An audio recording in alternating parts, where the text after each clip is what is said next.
الحمد لله رب العالمين والصلاة والسلام على حبيبه محمد وعلى آله وصحبه أجمعين. أعوذ بالله من الشيطان الرجيم. بسم الله الرحمن الرحيم. قد جاءكم من الله نور وكتاب مبين. اللهم سبحانك لا علم لنا إلا ما علمتنا إنك أنت العليم الحكيم. مولاي صل وسلم دائما أبدا على حبيبك من زانت به السرور. ارشاد باری تعالی ہے کہ تمہارے پاس نور اور واضح کتاب آ چکی. بنیادی طور پر تو اس ارشاد کا سب سے پہلا مفہوم یہ ہے کہ اب کسی آنے والے کا انتظار نہ کیا جائے. جو آنے والا تھا وہ تشریف لا چکا اور اب اس کے بعد کسی نئے آنے والے کا کوئی انتظار نہیں ہوگا. حضرت آدم علیہ نبینا علیہ الصلوۃ والسلام سے لے کر حضرت عیسیٰ علیہ نبینا علیہ الصلوۃ والسلام تک جس قدر انبیاء تشریف لائے، مختلف علاقوں میں مختلف اقوام کی طرف مختلف اوقات کے لیے، تو ہر نبی ایک آنے والے کی بشارت دیتا رہا. تمام ادیان میں، تمام انبیاء کے عہد میں، تمام آسمانی کتابوں میں انتظار رہا کسی آنے والے کا. جب حضور نبی کریم صلی اللہ علیہ وآلہ وسلم مبعوث ہوئے تو فرما دیا قد جاءکم، اب تمہارے پاس پہنچ چکا، آنے والا تشریف لا چکا. اب اس کے بعد کسی نئے آنے والے کا انتظار نہیں ہوگا.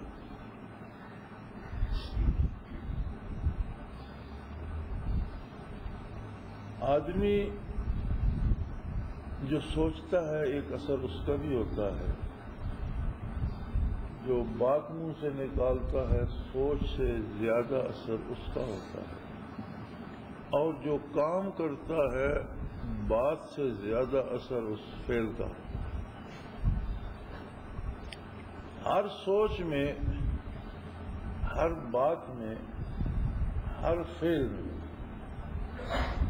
یا تو نور ہوتا ہے، روشنی ہوتی ہے، ہدایت ہوتی ہے، یا ظلمت ہوتی ہے، سیاہی ہوتی ہے، تاریکی ہوتی ہے، گمراہی. درمیان میں کچھ بھی نہیں.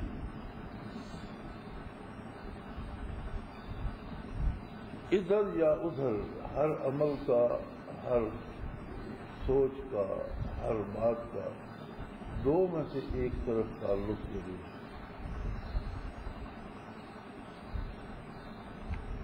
معاشرے میں جو بگاڑ پیدا ہوتا ہے جس سے ہم سب شاکی ہیں اور ہم سب کو دکھ ہے کہ یہ حالات بڑے خراب ہو گئے ہیں.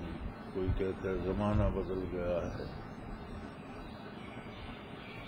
انصاف نہیں ملتا، لوٹ مار مچی ہوئی ہے، دنیا جنگ و جدل کی لپیٹ میں ہے. عام آدمی سے لے کر حکومتوں تک اور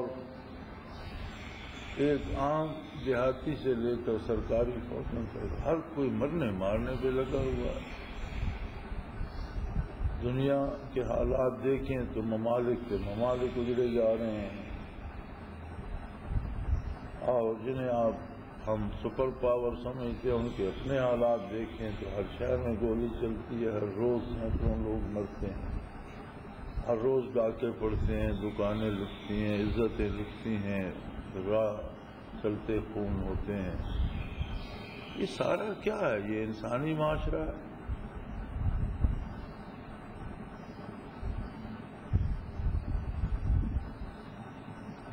انسان تو بنا ہی انس سے ہے، محبت سے ہے. پھر مزاجن انسان مدنی الطبع ہے. مدنی الطبع سے مراد ہے مل جل کر رہنے کا مزاج ہے، اس کا اکیلا نہیں رہ سکتا. پھر اس کی ضروریات مالک الملک نے ایسی بنائی ہیں کہ اکیلے یہ اپنی ضروریات پوری نہیں کر سکتا. ہر بندہ اپنی زندگی اکیلے نہیں بتا سکتا. اسے کپڑا چاہیے، جوتا چاہیے، لباس چاہیے، دوا چاہیے، علاج چاہیے. تو کسی نہ کسی کام کے لیے کسی نہ کسی دوسرے شخص سے متعلق ہے. اسے پڑھنا ہے تو کسی استاد کی ضرورت ہے، اسے کمانا ہے تو کہیں کسی کے پاس روزگار کی ضرورت ہے. تو ایک دوسرے میں آپس میں انسان اس طرح سے ان کا رشتہ بنا ہوا ہے، تعلق بنا ہوا ہے کہ اکیلے کوئی بھی نہیں رہ سکتا. مزاجن ہی مدنی الطبع ہے، مل جل کر رہنا اس کا مزاج ہے اور اس کی ضرورت ہے. اس کے بغیر یہ زندگی کر نہیں سکتا. لیکن یہ ایک ایسی مدنیت ہے کہ ایک دوسرے کی مدد کرنے کی بجائے ایک دوسرے کو تباہ کر رہے ہیں، ایک دوسرے کا مال کھا رہے ہیں، ایک دوسرے کی عزتیں لوٹ رہے ہیں، ایک دوسرے کی جانیں لے رہے ہیں. آخر اس کی کوئی وجہ تو ہوگی، کیوں انسانوں کے مزاج بدل گئے؟ وقت کوئی نہیں بدلا، وہی دن ہے، وہی رات ہے، وہی برسات ہے، وہی خوشحالی ہے. سب کچھ جس طرح روز اول سے تھا اسی طرح ہے. زمانے کو کچھ نہیں ہوا، سب کچھ وہی ہے. انسانوں میں کوئی تبدیلی آ گئی. قرآن حکیم اس کی وجہ جو ارشاد فرماتا ہے وہ بڑی واضح ہے. فرماتا ہے ظہر الفساد فی البر والبحر، فساد پیدا ہو جاتا ہے خشکی پر بھی، سمندروں میں. بما کسبت ایدی الناس، لوگوں کے کرتوتوں کی وجہ سے. لوگ جو عمل کرتے ہیں، جو کام کرتے ہیں، اس کے نتیجے میں جو ظلمت پیدا ہوتی ہے، جو ظلمت پھیلتی ہے. آپ نے دیکھا پچھلے دنوں بڑا شور تھا، آج کل تو شاید کچھ تھمے ہوئے ہیں کہ یہ دھواں پھیل رہا ہے اور دھوئیں سے اوزون کی تہہ ٹوٹ جائے گی. اوزون ایک کوئی ایسی تہہ ہے جو سورج کی بے پناہ تمازت سے دنیا کو بچائے ہوئے ہے. زیادہ گرمی وہ تہہ روک لیتی ہے اور ضرورت کے مطابق گرمی نیچے آتی ہے. تو دھواں اتنا پھیل رہا ہے دنیا میں، کارخانے ہیں، اینٹوں کے بھٹے ہیں، گاڑیاں دھواں چھوڑ رہی ہیں. تو یہ ایک پوری وزارت بن گئی ماحولیات کی کہ ماحول کو دھوئیں سے اور ان چیزوں سے پاک رکھا جائے. یہ ہر ملک میں بن گئی اور بڑا شور رہا جی وہ اوزون ٹوٹ جائے گا اور یہ ہوگا اور وہ ہوگا. تو جو دھواں، جو تاریکی انسانی کردار سے پیدا ہوئی وہ بھی کسی اوزون کو توڑتی تو ہوگی.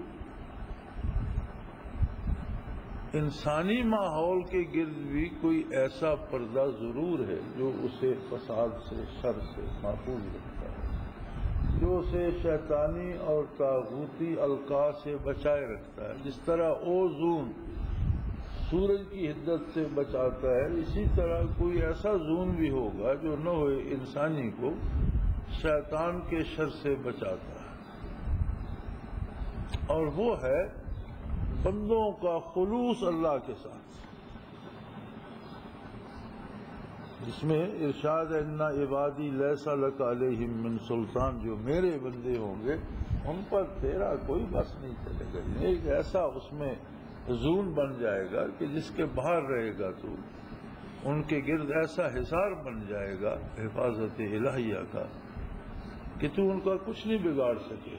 اور یہ باتیں روز ازل کو ہو رہی ہیں. جب شیطان نے آدم علیہ السلام کو سجدے سے انکار کیا اور مردود ہوا تب یہ باتیں ہو رہی ہیں.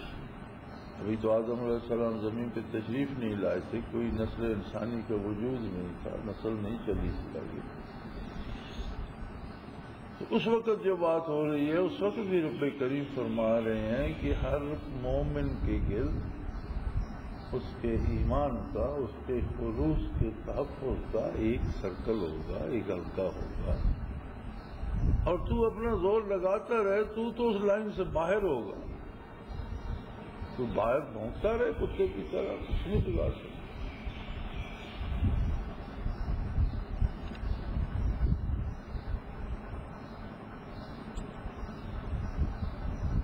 ایک صحابی کی ڈیوٹی لگائی گئی غلے کی چوکیداری میں، عشر کا غلہ جمع ہوا، بیت المال کا غلہ تھا، اس پر رات کی ڈیوٹی تھی ان کی، تو میں دیکھا رات کو غلہ چوری کر رہا، پکڑ لیا۔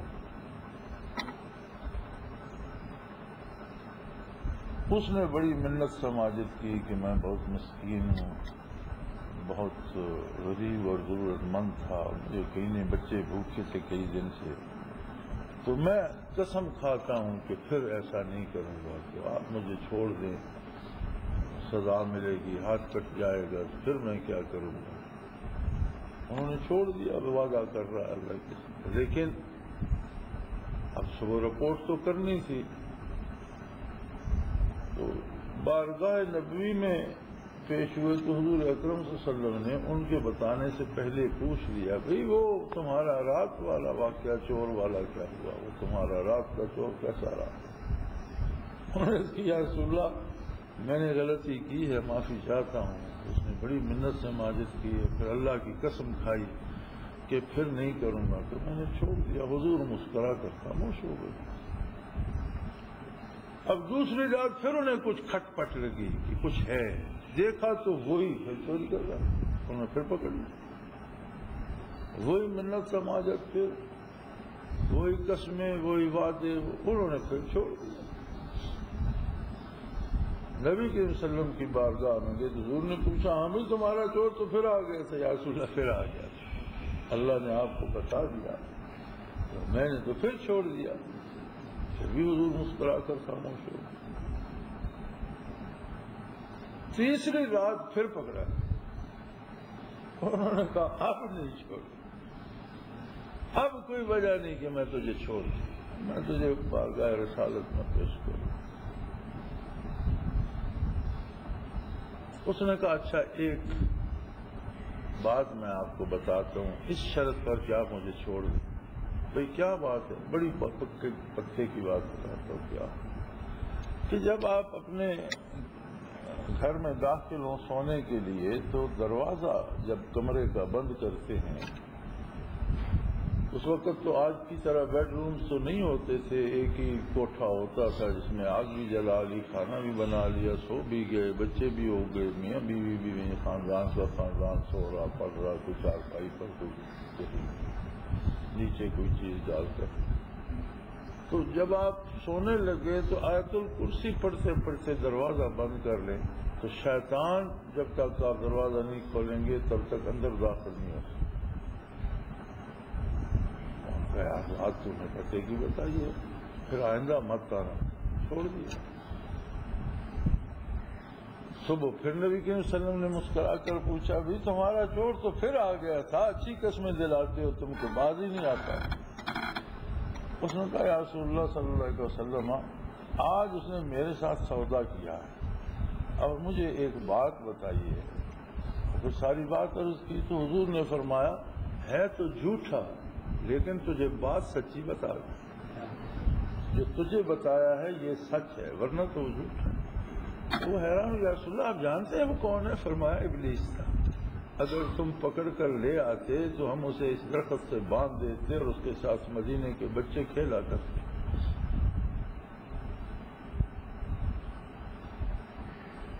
یہ ایک غریب صحابی ہے، ایک عام آدمی، ہماری آپ کی طرح گوشت پوست کا بندہ ہی ہے، لیکن وہ جسے آپ اوزون ہی کہہ لیں، اس کا وہ اوزون اتنا مضبوط ہے کہ شیطان اسے کیا گمراہ کرتا، وہ شیطان کو کان سے پکڑ کر کھینچے چلا۔ ایک حفاظت الہیہ ہے اس کے ساتھ۔ اسی طرح نبی صلی اللہ علیہ وسلم کا ارشاد ہے، سیدنا فاروق اعظم رضی اللہ عنہ کو دیکھ کر شیطان راستہ بدل لیتا، اگر جا رہا اور سامنے سے آنے والا تو راستہ بدل لیتا۔ یہ سارے لوگ گوشت پوشت کے انسان، بیوی بچوں والے، خاندانوں والے، گھر والے، رشتہ داروں والے، کاروباری، روزی کمانے والے، بچے پالنے والے، عام زندگی گزارنے والے لوگ تھے۔ تو کیا وجہ ہے کہ انہوں نے شیطان کو کھلونا بنا رکھا تھا؟ ہمیں شیطان نے کھلونا بنا رکھا۔ بات وہی ہے کہ وہ سوچتے بھی وہ تھے جس سے نور پیدا ہو، زبان سے بھی وہ کلمہ نکالتے تھے جس سے نور پیدا ہو، عمل بھی وہ کرتے تھے جس سے نور پیدا ہو، اور انہیں نور مجسم نبی رحمت صلی اللہ علیہ وسلم کی صحبت اور آپ کا دیدار ہمہ وقت، سورج کے سامنے رہنے والے لوگ، ان کی تو بدن کا ایک ایک انگ اللہ کا ذکر کرتا تھا، گوشت خون کا۔ مرور زمانہ سے خلوص کم ہوتے گئے، عمل کم ہوتا گیا، سوچیں بدلتی گئی، تو وہ جو نور جس نے تحفظ دے رکھا تھا، انسان کے گناہوں کی ظلمت نے اس میں رکھنے ڈالنے شروع کر، اور عالم کفر سے تو بالکل ہی اٹھ گیا۔ اب یہ بھی درست ہے کہ یورپ میں، امریکہ میں عدالتیں بڑا کام کرتی ہیں، پولیس بڑا کام کرتی ہے، لیکن یہ بھی درست ہے کہ دنیا میں سب سے زیادہ جرائم بھی وہی ہوتے ہیں، باوجود اس کے کہ وہاں ہمارے ملکوں سے زیادہ اہتمام کیا جاتا ہے، پولیس بھی اچھی ہے، پھر وہ کوشش بھی بہت کرتے ہیں، لیکن امن نام کو نہیں ملتا۔ اور دیار حرم میں آج بھی اتنا امن ہے کہ روئے زمین پر کہیں اتنا امن نہیں۔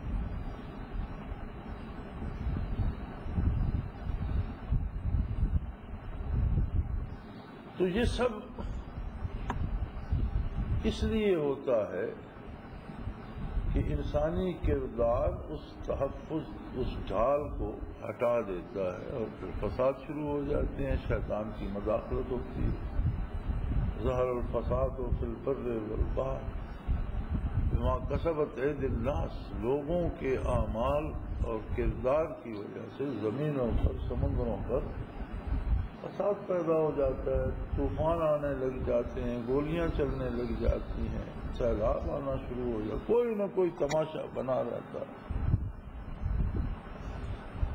اب ظاہر ہے کہ بیماری کی وجہ سمجھ آ جائے تو بیماری کا علاج یہ ہوتا ہے کہ وہ سبب جو ہے وہ رفع کیا، وہ سبب اگر رفع ہو جائے تو صحت ہو جاتی ہے۔ اور یہ جو گھٹنے میں درد ہے، جی پین کلر کھا لو، اب پین کلر پین کو کل نہیں کرتا، آپ کے گھٹنے کو کل کرتا ہے کہ تھوڑی دیر سن کر دیتے، اس درد کو محسوس نہیں کرتا، جب اس کا اثر ختم ہوتا ہے درد اپنی جگہ موجود ہوتا ہے۔ یہ تو کوئی علاج نہ ہو، علاج تو یہ ہے کہ جو درد کی وجہ ہے وہ ختم ہو جائے، درد اصل ختم ہو جائے۔ تو اگر ہم خلوص سے امن کے طلبگار ہیں تو پھر جو وجہ ہے، جو ظلمت ہے، جن اعمال سے، جس کردار سے سیاہی بن رہی ہے، جس عقیدے سے سیاہی بن رہی ہے، جس سوچ سے سیاہی بن رہی ہے، ظلمت، تو وہ نور ہم کہاں سے لیں؟ فرمایا قد جاءکم من اللہ نور، تمہارے پاس اللہ کی طرف سے نور تشریف لا چکا ہے، تمہارے لیے محمد الرسول اللہ کا ارشاد نور ہے، آپ کی سنت نور ہے، آپ کا اتباع نور ہے۔ جو سوچ حضور کے تابع ہوگی اس سے نور پیدا ہوگا، جو بات حضور کے تابع ہوگی اس سے نور پیدا ہوگا، جو کام حضور کے تابع ہوگا اس سے نور پیدا ہوگا، اور کوئی نیا نور اب نہیں آئے گا، آ چکی، اور کتاب بھی تمہارے پاس جو بالکل ہر ایک کو دودھ کا دودھ اور پانی کا پانی، کتاب مبین، کھول کر بیان کرنے والی کتاب جو کسی بات میں ابہام نہیں رہنے دیتی، وہ بھی تمہارے پاس۔ اب محمد رسول اللہ صلی اللہ علیہ وسلم کا نور نبوت بھی تمہارے پاس ہے، اللہ کی کتاب بھی تمہارے پاس ہے، اس کے بعد بھی اگر تمہیں نور نہیں مل سکتا تو پھر کسی آنے والے کا انتظار نہ کرو، پھر تمہاری مدد کو کوئی نہیں پہنچے۔ اب اپنے ملک کا حال دیکھیں نا،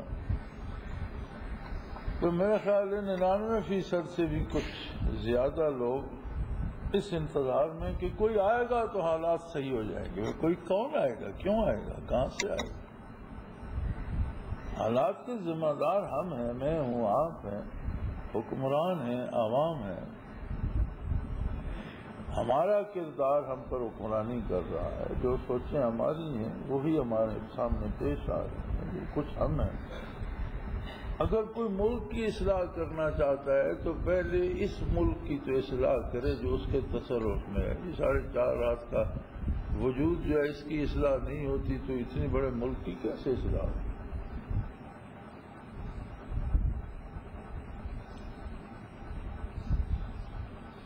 تو جرم کی نوعیتیں دو ہوتی ہیں۔ ایک جرم ہوتا ہے جو بندے کا اپنا نقصان کرتا ہے، ایک جرم وہ ہوتا ہے جو نسل انسانی کو متاثر کرتا ہے۔ اب آپ خود اندازہ کر لیجئے کہ ایک شخص نے اپنا نقصان کیا تو قابل برداشت ہے، لیکن ایک نے پوری نوع انسانی کا نقصان کیا تو اس کی سزا کیا ہونی چاہیے؟ ہمارے جو کردار، ہمارا جو خلاف سنت ہوتا ہے، خلاف شریعت ہوتا ہے، وہ نسل انسانی کی تباہی کا سبب بنتا ہے۔ اس میں صرف یہ نہیں کہ ہم نے اللہ کی نافرمانی کی،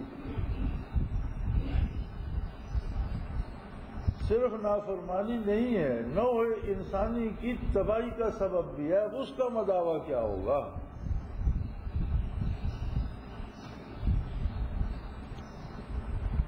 اس لیے اللہ کریم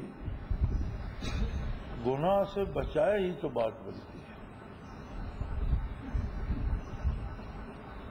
ہم گناہ کا صرف ایک پہلو لیتے ہیں، خیر ہے میں بندہ ہوں، مجھ سے خطا ہوگی، اللہ بڑا غفور و رحیم ہے، معاف کر دے۔ درست ہے، اللہ کریم ہے، وہ چاہے جسے جتنا چاہے معاف کر دے۔ اس نے خود اعلان کر دیا اپنی کتاب میں کہ میں مشرک یا کافر جو کفر پر یا شرک پر زندگی ختم کرے گا اسے نہیں بخشوں گا، یہ اس کا اپنا فیصلہ ہے۔ لیکن اگر وہ یہ فیصلہ نہ فرماتا، کافروں کو بھی بخش دیتا تو اسے روکنے والا کون؟ کس کی جرأت ہے روکو؟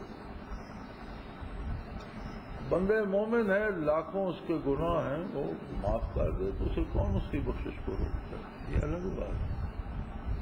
لیکن جرم کی نوعیت یہ ہے کہ ہم جو کام بھی خلاف شرع یا خلاف سنت کرتے ہیں وہ ایک صرف اپنا نقصان نہیں کرتے، دنیا پر تباہی لانے کا سبب بن جاتا ہے۔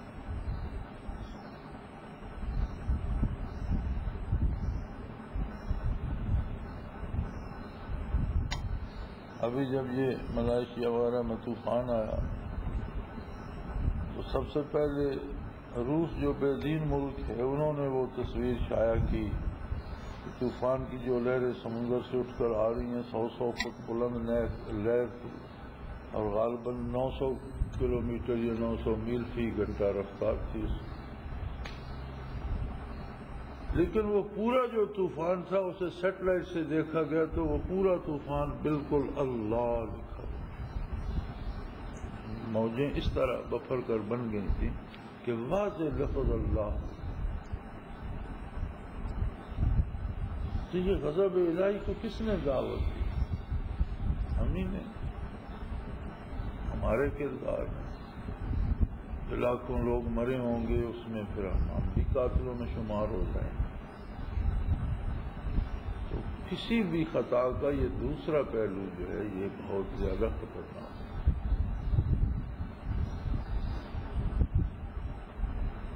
اور بات ہی ختم ہو گئی کہ یہ جو آپ سوچ رہے ہیں کہ کوئی آئے گا، کوئی نہیں آئے گا۔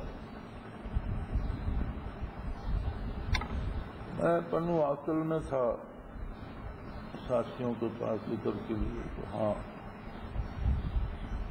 جنرل صاحب جو کمانڈر تھے انہوں نے دعوت دی کہ دوپہر کا کھانا وہاں ہمارے ساتھ کھائیے گا، کچھ باتیں کرنی ہیں، ٹھیک ہے۔ وہ کھانے پہ ہم ان کے گھر کے تو وہ تشریف لائے سیدھے دفتر سے ہی وردی پہنی ہوئی تھی، اسٹاف لگے ہوئے۔ اب بات حالات کی چل نکلی، وہی وہ ڈسکس کرنا چاہتے تھے تو کہنے لگے کہ مولانا لگتا یہ ہے کہ امام مہدی تشریف لائیں گے تو حالات سدھریں۔ میں نے کہا جنرل صاحب رونا ہی یہی ہے کہ ہمارے تو مہدی نکمے ہو گئے، اصل رونا یہ ہے کہ مہدی تو ہیں، کام نہیں کر رہے۔ تو بڑے حیران ہوئے، آپ کیا کہتے ہیں؟ میں نے کہا جی مجھے بتائیے یہ جو چھونی ہے پنو عقل کی، اس میں کتنی اللہ کی مخلوق ہے، فوجی بھی ہیں، سویلین بھی ہیں، بے شمار لوگ ہیں، ہر پیشے کے، ہر زندگی کے، ہر شعبے کے، دکاندار بھی، گاڑی وان بھی، ہر کوئی وہاں موجود ہے۔ کوئی پتہ ہل سکتا ہے آپ کی اجازت کے بغیر؟ کوئی یہاں خرید و فروخت کر سکتا ہے؟ کوئی چھاپا لگا سکتا ہے؟ کوئی سو جاگ سکتا ہے فوجی جوان آپ کے ٹائم ٹیبل کے بغیر؟ کہنے لگے نہیں۔ میں نے کہا پھر بنو عقل کے امام مہدی تو آپ ہیں۔ اس وقت وہ مہدی تشریف لائیں گے تو دیکھا جائے گا، ہمارے مہدی اس بنو عقل چھونے کے تو مہدی آپ، اب آپ ہی نکمے ہو جائیں تو ہم کیا کریں؟ وہ جب تشریف لائیں گے، جب جن لوگوں میں آئیں گے وہ لوگ دیکھیں، وہ زمانہ جانے، وہ لوگ جانے۔ آج تشریف لائیں تو بسم اللہ، پھر ہم مکلف ہیں ان کا ساتھ دیں، لیکن ہم اس بات کے مکلف نہیں ہیں کہ ان کے انتظار میں کام چھوڑ کے بیٹھ جائیں گے کہ آپ کھانا چھوڑ دیں نا، مہدی آئیں گے تو کھانا کھائیں گے، آپ پینا چھوڑ دیں نا، مہدی تشریف لائیں گے تو پانی پیئیں گے، مہدی آئیں گے تو رات کو سوئیں گے۔ کیوں کرتے ہیں سارے کام؟ باقی ساری زندگی چل رہی ہے، جب دین کی بات آتی ہے تو بات مہدی کے انتظار پہ چلی جاتی ہے۔ یہ اپنے آپ کے ساتھ دھوکہ ہے۔ ہر آدمی اپنے وقت کا مکلف ہے، اللہ نے جو اختیارات اسے دیے اس کا حساب سے ہو۔ میں نے کہا آج کے مہدی تو ہم خود ہیں، ہمارے گلے میں رسی پڑے گی کہ تم نے کیا سوچا، تم نے کیا کیا۔ وہ جب تشریف لائیں گے تو وہ دیکھا جائے۔ تو اصل بات ہی یہ ہے بھائی کہ یہاں تو پوری قوم اس انتظار میں بیٹھی ہے کہ ابھی آسمان پھٹ جائے گا، کوئی اتر آئے گا، ابھی زمین کا سینہ شک ہوگا، کوئی نہیں آئے گا۔ قرآن کہتا ہے آنے والا تشریف لا چکا، بس بات ختم۔ اور اگر عیسیٰ علیہ السلام بھی نازل ہوں گے، مہدی علیہ السلام بھی آئیں گے تو اسی محمد الرسول اللہ صلی اللہ علیہ وسلم کا اتباع کریں گے۔ تمہارے پاس نئی روشنی کوئی نہیں آئے گی، نیا نور کوئی نہیں آئے گا، نئی کتاب کوئی نہیں لائے گا، پھر انتظار کس بات کا؟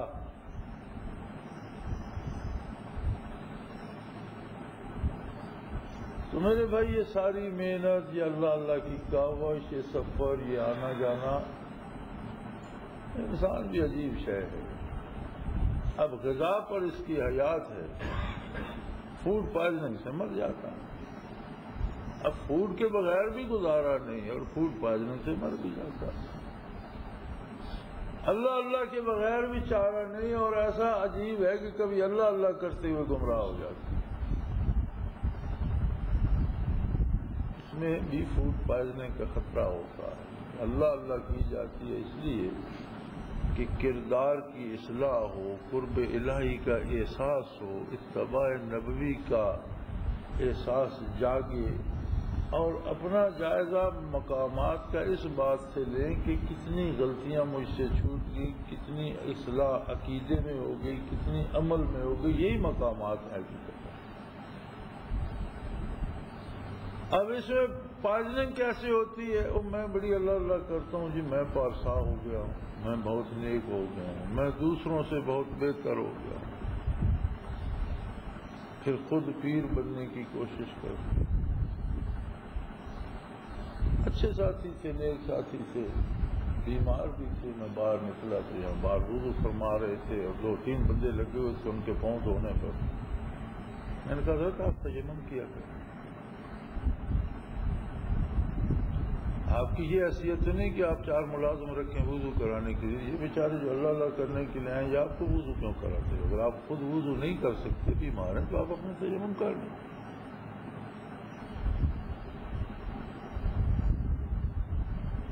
تو یہ ایک شے آ جاتی ہے نا کہ میں تو بہت بزرگ ہوں جی، اب دوسرے میرے پاؤں تو ہیں، تو یہ فوڈ پوائزننگ ہو جاتی ہے، موت کا سبب بن جاتا ہے.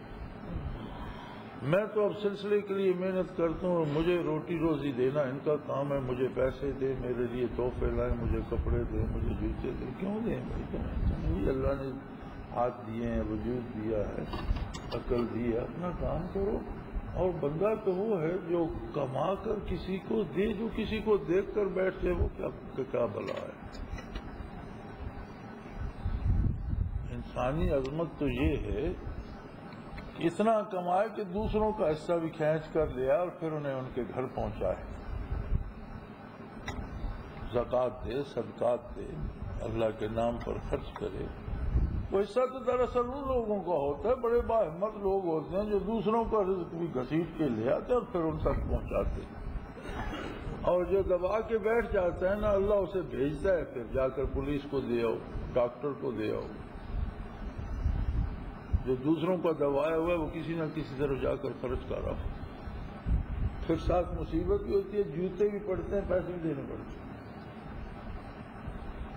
یہ ان لوگوں کے ساتھ ہوتا ہے جو دبا کے بیٹھ جاتے ہیں، اور جو کھینچ کے لے آتے ہیں اور پھر دوسروں میں بھی بانٹتے ہیں، انہیں عزت بھی نصیب ہوتی ہے، عظمت بھی نصیب ہوتی ہے، سکون بھی نصیب ہوتی ہے.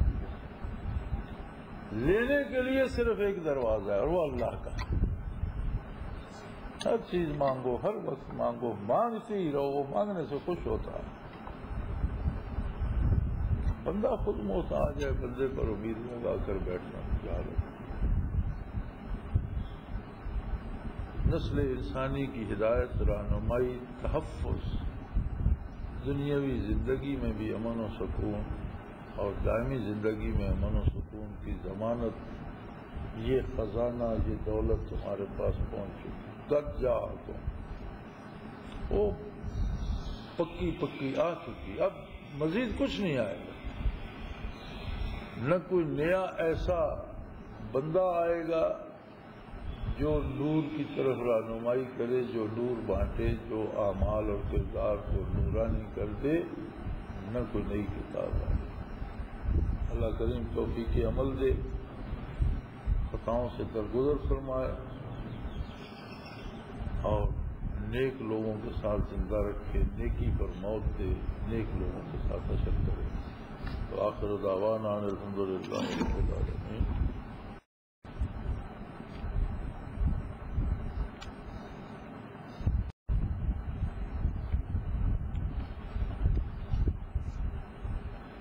جی میں نے بتایا تھا ایک ولی اللہ کے اذکار میں ملتا ہے کہ وہ فرماتے ہیں میں 20 برس تک